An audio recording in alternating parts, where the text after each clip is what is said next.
अस्सलामुअलैकुम। आज की मेरी ये वीडियो चीनी अदीब फूसोंग की कहानी है जो कि तकरीबन 400 साल पहले लिखी गई थी। इसका शुमार चीन की बेहतरीन क्लासिकी अलामती कहानियों बल्कि अदब आलिया में होता है।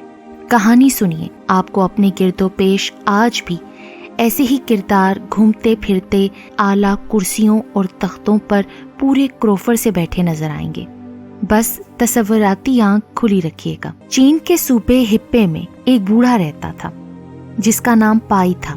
उसका बड़ा बेटा चिया मजिस्ट्रेट होकर जनूब के किसी दूर दराज जिले में चला गया और 3 साल तक उसकी कोई खबर न आई। एक दिन दूर का एक रिश्तेदार तेंग पाई से मिलने आ गया। तेंग अरसे दराज के बाद आया था, लिहाजा उसकी खूब आओभगत की गई। तेंग जादू टोना भी जानता था। चुनाचे गुफ्तगू के दौरान पाई ने उससे दूसरी दुनिया के बारे में पूछा और तेंग ने कुछ हैरत अंगेज वाकयात सुनाए तो पाई के होंठों पर इस्तेहज़ाइया मुस्कुराहट खेलने लगी। कुछ दिन बाद पाई सो रहा था कि तेंग आया और उसे ले गया। बूढ़ा पाई उसके हमरा चलते चलते एक शहर में जा पहुंचा और तेंग ने एक दरवाजे की तरफ इशारा करते हुए कहा, यहाँ आपका भांजा रहता है। ये कैसे हो सकता है? वो तो शानशी में मजिस्ट्रेट है। पाई ने हैरान होकर पूछा, यकीन ना हो तो अंदर जाकर देख ले। तेंग ने जवाब दिया। पाई अंदर दाखिल हुआ तो वाकई उसका भांजा आला अफसर की वर्दी पहने हॉल में बैठा था। इर्द गिर्द बहुत से हथियारबंद मुहाफिज और परचम बरदार खादिम खड़े थे। बूढ़ा भांजे को अपनी आमद की खबर के लिए अभी किसी को ढूंढ ही रहा था कि तेंग उसे खींचकर बाहर ले आया। आपके बेटे की कचहरी भी यहाँ से ज्यादा दूर नहीं, क्या ख्याल है, मिलेंगे उससे? पाई ने इस बात में सर हिलाया और दोनों एक और हवेली के सामने खड़े हुए। आइए अंदर चलते हैं, तेंग ने कहा। लेकिन पाई ने देखा कि दरवाजे पर एक मोटे ताजा भेड़िए ने रास्ता रोक रखा है तो कदम उठाने की हिम्मत ना पड़ी। आइए आइए, तेंग ने इसरार किया। दोनों एक और दरवाजे से हॉल में पहुंचे तो वहां अंदर बाहर हर तरफ भेड़िए ही भेड़िए थे। कोई बैठा तो कोई लेटा हुआ था। सहन में सफेद हड्डियों का एक अंबार देखकर पाई की गिग्गी बंध गई। ताहम तेंग उसे अपनी हिफाजत में लेकर आगे बढ़ता चला गया। अचानक एक तरफ से चिया बरामद हुआ और दोनों को देखकर उसकी बाछें खिल गईं। उसने बड़े अदब से उन्हें अंदर लाकर बिठाया और खादिमों को खाना तैयार करने का हुक्म दिया। थोड़ी देर में एक भारी भरकम भेड़िया मुंह में इंसानी लाश दबाए अंदर आ घुसा। ये क्या है? पाई ने खौफ से तकरीबन उछलते हुए पूछा। अब्बा जान, मामूली सा खाना है, शौक फरमाइए, बेटे ने जवाब दिया। बूढ़े पाई ने जल्दी से लाश परे धकेल दी। उसका दिल बुरी तरह धक धक कर रहा था। वो तो राह में भेड़िए खड़े थे, वरना वो उसी वक्त वहां से निकल गया होता।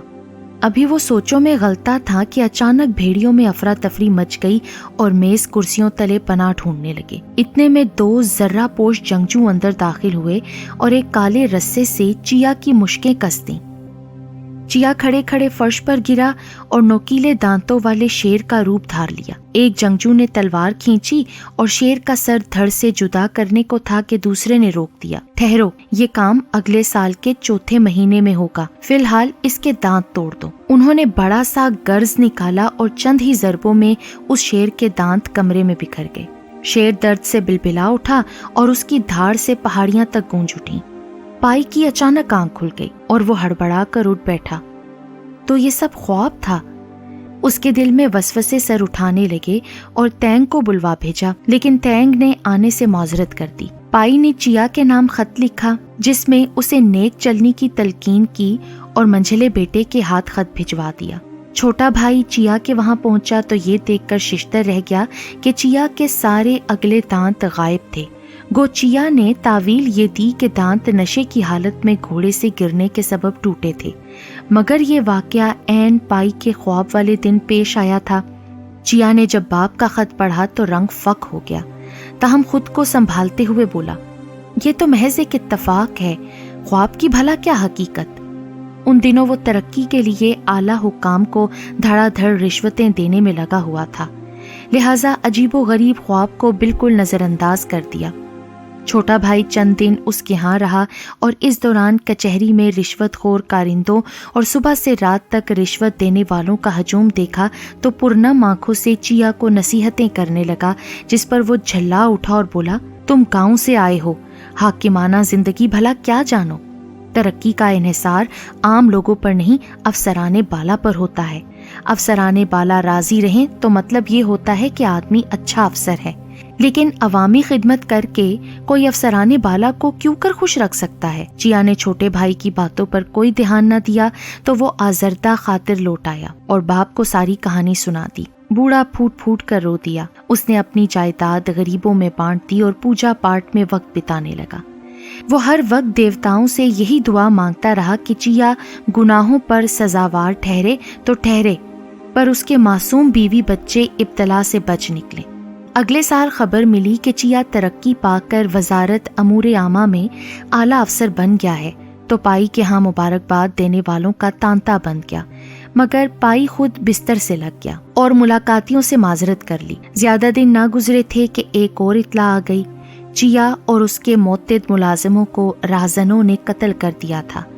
ये खबर सुनकर पाई की बीमारी खुद ब खुद जाती रही। वो मिलने जुलने वालों से यही कहता, चिया को उसके गुनाहों की सजा मिली है। आखिरकार देवताओं ने हमारे कुंबे पर नजरे करम कर ही दिया।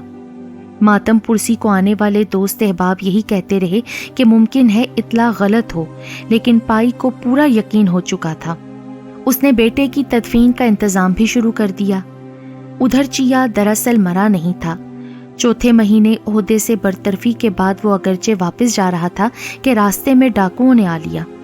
चिया ने सारी पूंजी उनके हवाले कर दी, लेकिन वो कहने लगे, हम काउंटी के इन तमाम लोगों का इंतकाम लेने आए हैं जो तुम्हारी चीरा दस्तियों का शिकार हुए। हमें तुम्हारे पैसे की कोई हिर्स नहीं। इसके साथ ही उन्होंने चिया का सर कलम कर दिया। अब उन्होंने पूछा कि सीता छंग कौन है। सीता छंग दरअसल कारिंदा और उसके तमाम जराइम में बराबर का शरीक था। दूसरे कारिंदों की निशानदेही पर डाकुओं ने उसे और 4 उन कारिंदों को भी कत्ल कर डाला जिन्हें चिया अपने साथ दारुल हुकूमत ले जा रहा था, क्योंकि वो लोगों से माल बटोरने में खास मुकाम रखते थे। यूं डाकुओं ने इंतकाम की आग बुझाई, माले गनीमत आपस में बांटा और हवा हो गए। चिया की रूह अभी आसपास ही मंडला रही थी कि एक अफसर का उधर से गुजर हुआ। पूछने पर उसके हमराइयों ने बताया कि मजिस्ट्रेट चिया को डाकुओं ने कत्ल कर दिया है। अफसर ने कहा, बूढ़े पाई का बेटा, बेचारा इस उम्र में बेटे की सरबरीदा लाश देखेगा? नहीं नहीं, सर को दोबारा धड़ से जोड़ दो। एक कारिंदा आगे बढ़कर सर को धड़ से जोड़ रहा था कि अफसर ये कहते हुए आगे बढ़ गया, चिया बड़ा जालिम मजिस्ट्रेट था, सर को सीधे रुख पर ना रखना, कुछ थोड़ी में टिका दो। धीरे धीरे चिया की सांस बहाल होने लगी। उसके बीवी बच्चे पहुंचे तो वो हनूज जिंदा था। उन्होंने उसके मुंह में पानी डाला और उठाकर घर चल दिए। ताहम माली हालत खस्ता होने के सबब वो लंबे सफर के काबिल ना थे, लिहाजा एक सराय में ठहर गए। 6 माह बाद बूढ़े पाई को खबर पहुंची तो उसने मंझले बेटे को भेजा और वो चिया को उठवा कर घर ले आया। चिया की जान बच गई थी, लेकिन गर्दन टेढ़ी होने की वजह से सिर्फ पीछे की तरफ ही वो देख सकता था और देखने में इंसान से ज्यादा अफरियत लगता था। बूढ़े पाई का भांजा बहरहाल अच्छा रहा और उसी साल तरक्की पाकर शाही मुहतसिब के ओहदे पर जा पहुंचा और यूं पूरा ख्वाब हकीकत बनकर सामने आ गया। दास्तान को लिखता है, इस दुनिया में बहुत से हाकिम शेर और उनके कारिंदे भेड़िया सिफ्त होते हैं।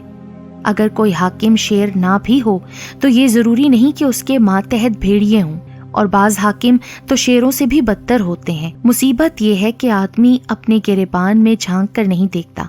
लेकिन चिया को जब दूसरी बार जिंदगी मिली तो वो अपने आप को उन्हीं नजरों से देखने पर मजबूर हो गया जिन नजरों से दूसरे उसे देखते थे। देवताओं के खेल वाकई निराले हैं। बुरे कर्म करने वालों का अंजाम वाकई बुरा होता है।